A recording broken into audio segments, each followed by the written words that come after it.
চলুন আজ আমরা পৃথিবীর গভীরে ডুব দেই আর সেই বিশাল শক্তিগুলোকে বোঝার চেষ্টা করি যা আমাদের এই গ্রহে ভূমিকম্প বা আগ্নেয়গিরির মতো বড় বড় ঘটনা ঘটায়।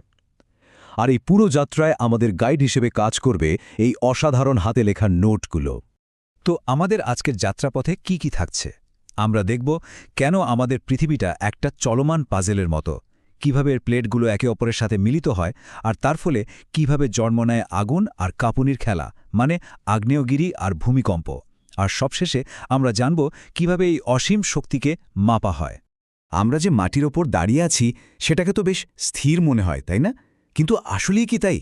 চলুন প্রথমেই এই ধারণাটা একটু নাড়িয়ে দেওয়া যাক যে আমাদের পায়ের নিচের এই মাটি আসলে একটাই অখণ্ড জিনিস।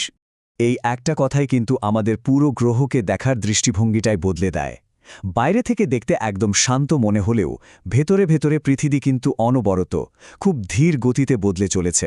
ব্যাপারটা অনেকটা এরকম, ভাবুন তো, আমাদের গ্রহের উপরের খোলাটা যেন একটা ভাঙা ডিমের খোলার মতো। এটা আসলে টেকটনিক প্লেট নামের বিশাল বিশাল পাথরের টুকরো দিয়ে তৈরি, আর এই টুকরোগুলো অনবরত নড়াচড়া করছে। এই প্লেটগুলোর নড়াচড়া কিন্তু আজকের ঘটনা নয়, এটা লক্ষ লক্ষ বছর ধরে চলছে। একটা সময় ছিল যখন সব মহাদেশ একসাথে জুড়ে ছিল, যেটাকে বলা হতো প্যানজিয়া। পরে প্লেটগুলোর সরতে সরতে আজকের পৃথিবীর চেহারাটা তৈরি হয়েছে। আমাদের এই পৃথিবীতে মূলত 7টা বিশাল টেকটনিক প্লেট আর প্রায় গোটাকুড়ি ছোট প্লেট আছে। ভাবা যায় একটা বিশাল পাজেলের মতো এরা সবাই পৃথিবীর গরম গলিত স্তরের উপর ভেসে বেড়াচ্ছে আর একে অপরের সাথে ধাক্কা খাচ্ছে। এখন চলুন আরেকটু গভীরে যাওয়া যাক, যেখানে এই বিশাল প্লেটগুলো একে অপরের সঙ্গে মেশে সেই জায়গাগুলোতে ঠিক কি হয়। এই সীমানাগুলোই কিন্তু পৃথিবীর সবচেয়ে ঘটনাবহুল এলাকা। এই প্লেটগুলোর সীমানায় আসলে 3 রকম ঘটনা ঘটতে পারে, আর এই 3 ধরনের মেলামেশাই ঠিক করে দেয় যে সেখানে বিশাল পাহাড় তৈরি হবে, নাকি আগ্নেয়গিরির অগ্নুৎপাত হবে, বা ভয়ঙ্কর ভূমিকম্প হবে। প্রথমটা হল প্রতিসারী পাত সীমানা। এখানে দুটো প্লেট একে অপরের থেকে দূরে সরে যায়, আর যখনই তারা সরে যায় নিচ থেকে গরম ম্যাগমা ওপরে উঠে এসে নতুন ভূত্বক তৈরি করে। আটলান্টিক মহাসাগরের ঠিক মাঝখানে কিন্তু এটাই ঘটছে। এরপর আসছে অভিসারী পাতসীমানা, যেখানে দুটো প্লেট মুখোমুখি সজোরে ধাক্কা খায়, আর এই প্রচণ্ড চাপের ফলে কিন্তু আমাদের হিমালয়ের মতো বিশাল সব পর্বতমালা তৈরি হয়েছে। আর সবশেষে হল নিরপেক্ষ পাতসীমানা। এখানে প্লেটগুলো ধাক্কাও খায় না, দূরেও সরে না, বরং একে অপরের পাশ দিয়ে ঘষা খেয়ে চলে যায়। এর ফলে অনেক চাপ তৈরি হয় আর প্রায় বড় বড় ভূমিকম্প হয়। ক্যালিফোর্নিয়ার স্যান অ্যান্ড্রিয়াস ফল্ট এর একটা বড় উদাহরণ।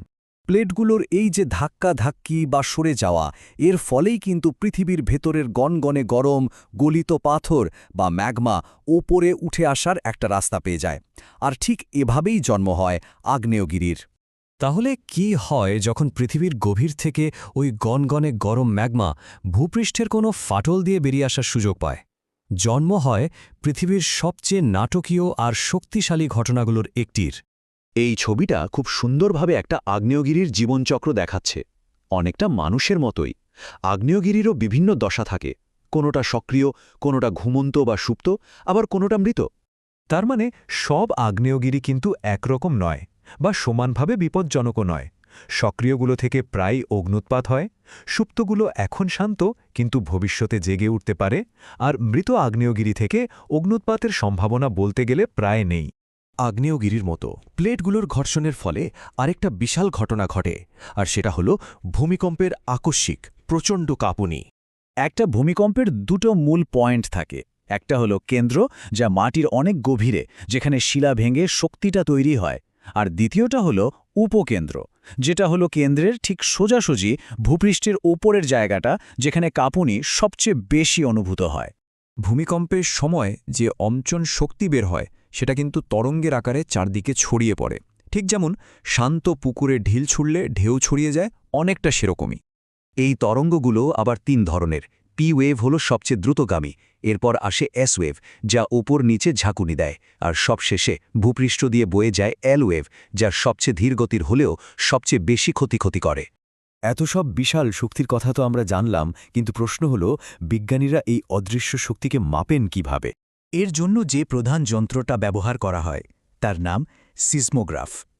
এটাকে বলতে পারেন পৃথিবীর জন্য একটা স্টেথোস্কোপ। এই যন্ত্র দিয়ে বিজ্ঞানীরা পৃথিবীর হৃদস্পন্দন বা যে কোনো ধরনের কম্পন শোনেন এবং তার একটা রেকর্ড রাখেন। আর সিসমোগ্রাফ থেকে যে ডেটা পাওয়া যায় সেটাকে একটা সংখ্যায় প্রকাশ করা হয় রিক্টার স্কেলের মাধ্যমে। আর মজার ব্যাপার হলো, এই স্কেলে মাত্রা যখন 1 বাড়ে, কম্পনের শক্তি কিন্তু 10 গুণ বেড়ে যায়। সত্যি বলতে এই হাতে লেখা নোটগুলো দেখলে অবাক হতে হয় যে ভূকম্পনবিদ্যার মতো এত জটিল একটা বিষয়কে কত সহজ আর পরিষ্কারভাবে এখানে তুলে ধরা হয়েছে। তাহলে সব মিলিয়ে আমরা কি দেখলাম? আমাদের এই গ্রহটা কিন্তু কোনো স্থির পাথর নয়, বরং এটা একটা জীবন্ত সত্তা, যা ভেতর থেকে অনবরত নিজেকে বদলে চলেছে। আর এটাই আমাদের একটা বড় প্রশ্নের সামনে দাঁড় করিয়ে দেয়। আজ থেকে আরও 20 কোটি বছর পর আমাদের এই পৃথিবীর চেহারাটা ঠিক কেমন হবে?